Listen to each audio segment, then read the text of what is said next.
जय श्री राधे। पूज्य श्री सद्गुरुदेव भगवान के चरणों में प्रणाम। पूज्या रुक्मणी बाई जी का जीवन चरित्र। अभी तक हमने सुनी उनके जीवन की कुछ अलौकिक घटनाएं, कुछ रंग भरे प्रसंग सुने। एक और घटना विशेष रूप से उल्लेखनीय है। एक बार श्री महिला संघ में 21 दिन का अखंड श्री राधा नाम संकीर्तन प्रारंभ हुआ।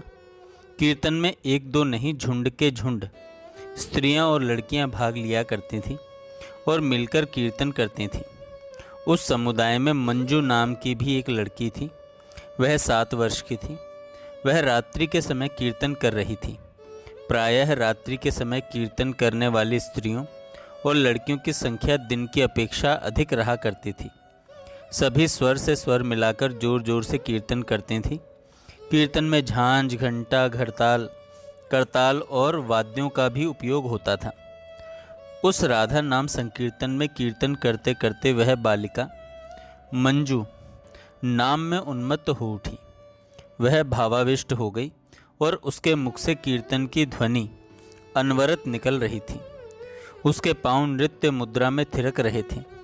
इसी दिशा में रात्रि बीत गई। प्रातःकाल भी उसकी वही स्थिति रही। वह बैठने या सोने या खाने के समय स्थिर मुद्रा में रहती ही नहीं थी। उसकी सतत नृत्यमयी चंचलता देखकर सबको बड़ा विस्मय होता था। यदि उसको पकड़कर किसी ओर ले जाया जाता था तभी वह नृत्यमयी मुद्रा में चलती थी। उसके पांव कभी स्थिर होते ही नहीं थे और श्री राधा नाम का उच्चारण भी अविराम चलता रहता था। उसे जबरदस्ती लिटा देने पर भी उसकी स्थिति वही रहती थी। 16 रात और 16 दिन वह नृत्यमयी मुद्रा में अनवरत कीर्तन करती रही। इसके बाद उसकी स्थिति सामान्य हो पाई। कीर्तन का यह उल्लास श्री महिला संघ की 4 दीवारी को पार करके नगर के कई घरों को पवित्र बनाने लगा।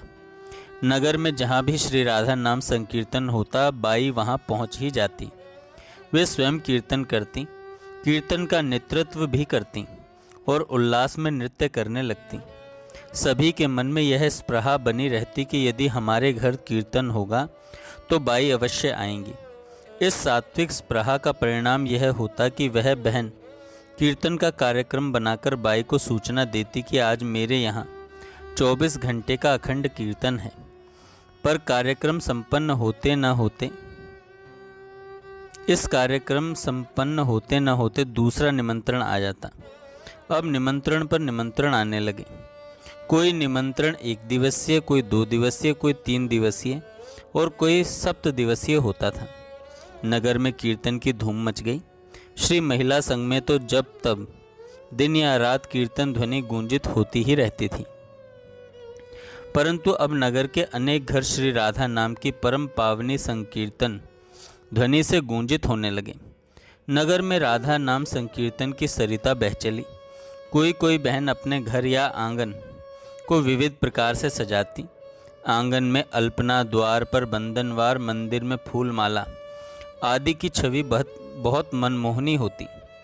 बहनों का उल्लास ऐसा होता कि किसी को दिन का और रात का ज्ञान नहीं रहता। कब दिन हुआ, कब रात हुई, कब सोना, कब खाना है, इन सबको भूलकर बस एक ही मद चढ़ा रहता और वह मद था श्री राधा नाम संकीर्तन का तथा प्रिया प्रियतम की सेवा का। बाई की अभिलाषा ने एक नया कार्यक्रम और अपना लिया। मोदन और सुमित्रा बाई को श्री राधा नाम संकीर्तन की भिक्षा मांगने के लिए भेजा गया। वे घर घर जाती और अपनी झोली फैलाकर गृह स्वामिनी से याचना करती, भिक्षाम देही, भिक्षाम देही। वे माताएं समझ नहीं पाती कि याचना का आशय क्या है। गृह स्वामिनी के पूछने पर वे दोनों कहती, हमें श्री राधा नाम की भिक्षा चाहिए। आप अपने घर में श्री राधा नाम का संकीर्तन करवाइए। इस प्रस्ताव को वे सहर्ष स्वीकार कर लेती और वे 3 या 5 या 7 दिनों के अखंड कीर्तन के आयोजन रूपी भिक्षा मांग लाती। एक पुस्तिका में आयोजन का विवरण लिख लिया जाता कि किस घर में किस दिन से कितनी अवधि का श्री राधा नाम अखंड संकीर्तन होगा। जब जब आयोजन के अनुसार अखंड कीर्तन का शुभारंभ होता, बाई किसी न किसी को कीर्तन के संचालन के लिए अवश्य भेजती थी। इस कीर्तन का प्रचार इतना व्यापक हुआ कि केवल भागलपुर ही नहीं, आसपास के कुछ नगरों में भी अखंड श्री राधा नाम संकीर्तन की धारा बह चली।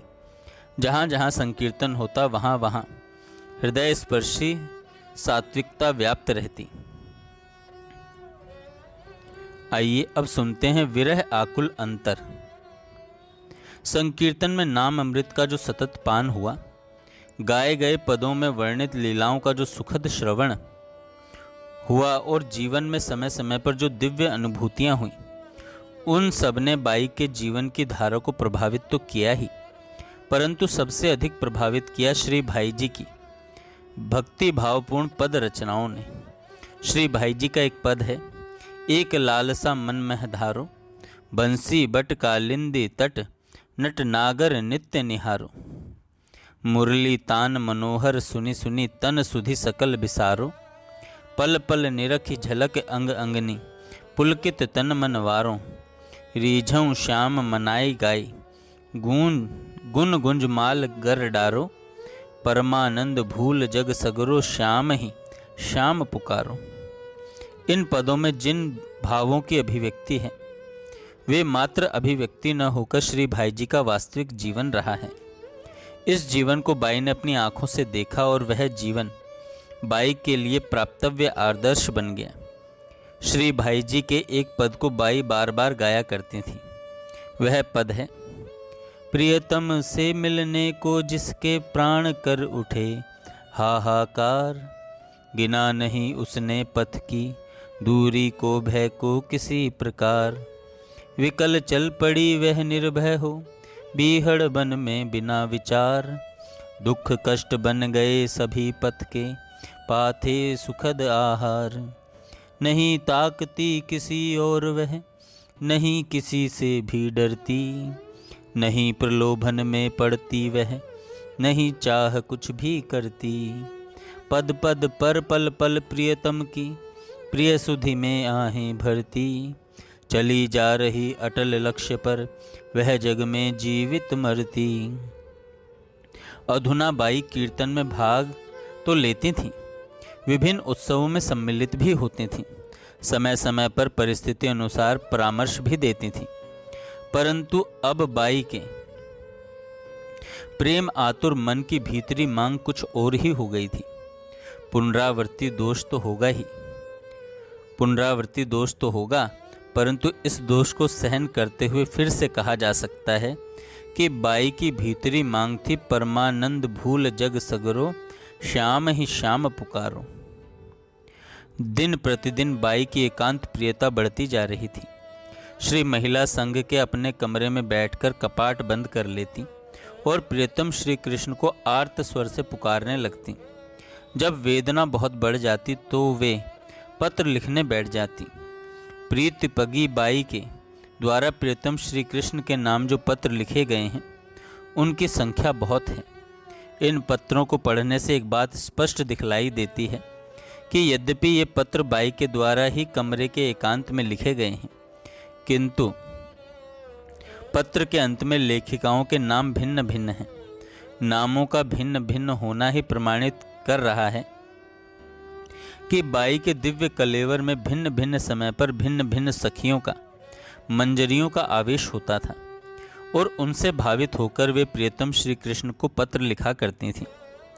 इसी के साथ साथ यह भी स्पष्ट दिखलाई दे रहा है कि यद्यपि बाई के दिव्य कलेवर में भिन्न भिन्न सखियों और मंजरियों का भावावेश होता रहा, परंतु सभी की भावधारा में प्रमुखतः प्रीति की करुण पुकार रही है।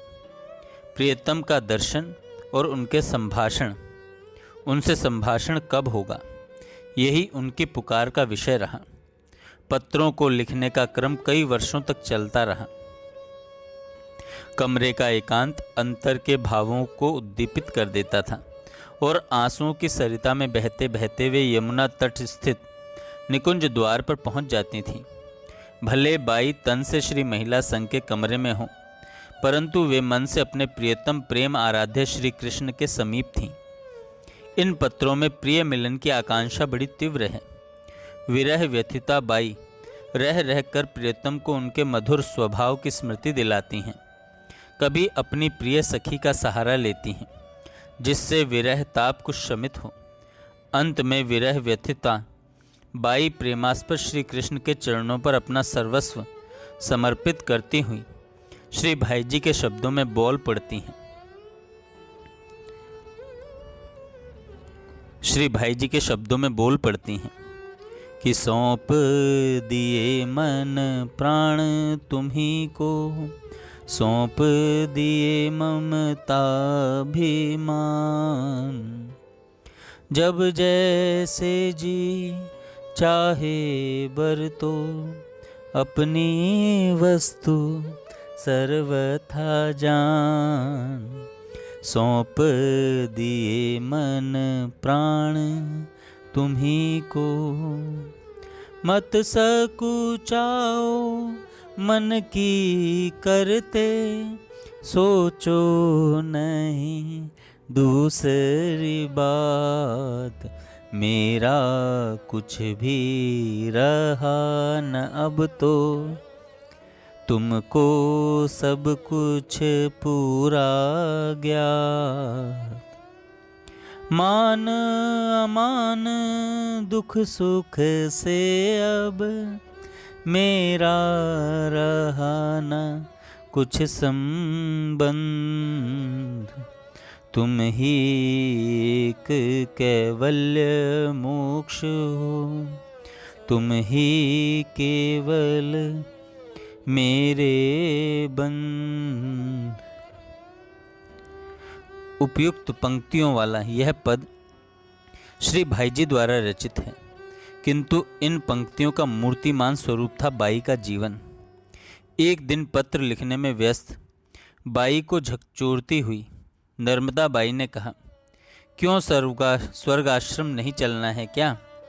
चैत्र मास आ गया, वहाँ पर श्री भाई जी व श्री बाबा से मिलने का सुअवसर मिलेगा। बाई पत्र लिखने में कितनी ही व्यस्त हो, किंतु उनके मन में तो श्री भाई जी और बाबा के प्रति एक अनोखा चुंबकीय आकर्षण था। और कुछ ही दिनों बाद नर्मदा बाई और कुछ अन्य बहनों के साथ स्वर्गाश्रम चली आईं। बाई गीता भवन के कमरे में ठहरी थीं और यदा कदा श्री भाई जी से मिलने के लिए डालमिया कोठी जाया करती थीं। एक दिन बाई सत्संग के लिए गीता भवन गई हुई थी। उसी समय श्री भाई जी उनसे मिलने के लिए उनके कमरे में आए। कमरे में कोई अन्य बहन थी। उसने श्री भाई जी को विराजने के लिए तुरंत आसन बिछाया। श्री भाई जी बैठ गए और बहन बाई को बुला लाने के लिए सत्संग में चली गई। बाई जब तक आए उस बीच में संयोगवशात श्री भाई जी की दृष्टि सामने रखी उस कॉपी पर पड़ गई, जिसमें बाई ने अपने प्रियतम श्री कृष्ण के नाम पत्र लिखा करती थी। श्री भाई जी ने उस कॉपी के पत्रों को पढ़ना प्रारंभ किया। एक एक करके कई पत्र भाई जी पढ़ गए। कुछ को पढ़ गए और कुछ में झांक लिया। सारी कॉपी को देख लेने का कार्य समाप्ति के बिंदु पर था। उसी समय बाई आई और उन्होंने देखा कि श्री भाई जी मेरे द्वारा लिखे गए पत्रों को देख रहे हैं। अत्यधिक संकोचशीला बाई के मन में अनेक भाव नृत्य करने लगे। भय, संकोच, शर्म, दैन्य, पुलक, हर्ष आदि छोटी बड़ी भाव तरंगों का मानस सरोवर में उठना छिपना चल रहा था। बाई सहमी सी खड़ी रही। फिर श्री भाई जी ने अपने पास बुलाकर पूछा, यह कॉपी किसकी है? बाई ने दबे स्वर में झेंपते हुए कहा, मेरी। भाई जी ने पूछा, तो क्या इन पत्रों को तुमने लिखा है? अधरों ने तो नहीं, आंखों ने धीरे से बता दिया कि सत्य क्या है। श्री भाई जी ने कहा, इन परम पवित्र भावों का ग्राहक काम लोलुप जगत में भला कौन है? मेरे मन में इन भावों के प्रति सीमातीत आदर होते हुए भी इनकी अभिव्यक्ति उचित नहीं लगती। यह तो हृदय का परम गोपनीय धन है। इसीलिए तो ब्रज की कृष्ण प्रेमिका ब्रज बालाओं को गोपी कहा जाता है, जिनके निर्मल भाव की भनक जगत के लोगों को मिल ही नहीं पाती थी। पत्र तो लिखो, पर इस कागज पर नहीं, मानस पटल पर, और मन ही मन चुपचाप उन युगल चरणों के प्रति अर्पित करती रहो। बाई नतमस्तक थी। उन्होंने श्री भाई जी के निर्देश को सदैव के लिए स्वीकार कर लिया। फिर बाई ने जीवन में कभी न लिखने का संकल्प ले लिया। यहीं पर एक तथ्य की ओर संकेत करना आवश्यक लग रहा है। फिर बाई ने पत्र लिखने के लिए भविष्य में लेखनी उठाई ही नहीं। भावाधिक्य में गुनगुनाहट के रूप में जो पंक्तियां मन में उभरती थीं, उनको तो बाई ने यदा कदा लिखा ही, परंतु श्री भाई जी के आदेश अनुसार पत्र का लिखना तो छूट ही गया। अपवाद स्वरूप इतना अवश्य कहा जा सकता है कि व्यथा के अतिरेक में जब उस संकल्प की स्मृति में अतल तल में डूब गईं, तब उन्होंने लेखनी पकड़कर कुल 2 या 3 पत्र अवश्य लिखे। पर ये 2-3 पत्र भी प्रियतम श्री कृष्ण के नाम न होकर प्रिय सखी के नाम हैं। उन 2-3 पत्रों में प्रिय सखी के समक्ष आंतरिक व्यथा की अभिव्यक्ति होने से यह निर्विवाद सत्य है कि बाई ने श्री भाई जी के निर्देश का आजीवन अक्षरशः पालन करने के लिए प्रियतम के नाम तो पत्र लिखा ही नहीं, प्रिय सखी के नाम लिखे गए इन 2-3 पत्रों का उल्लेख यथा अवसर आगे आएगा। जय श्री राधे। आगे हम कल सुनेंगे।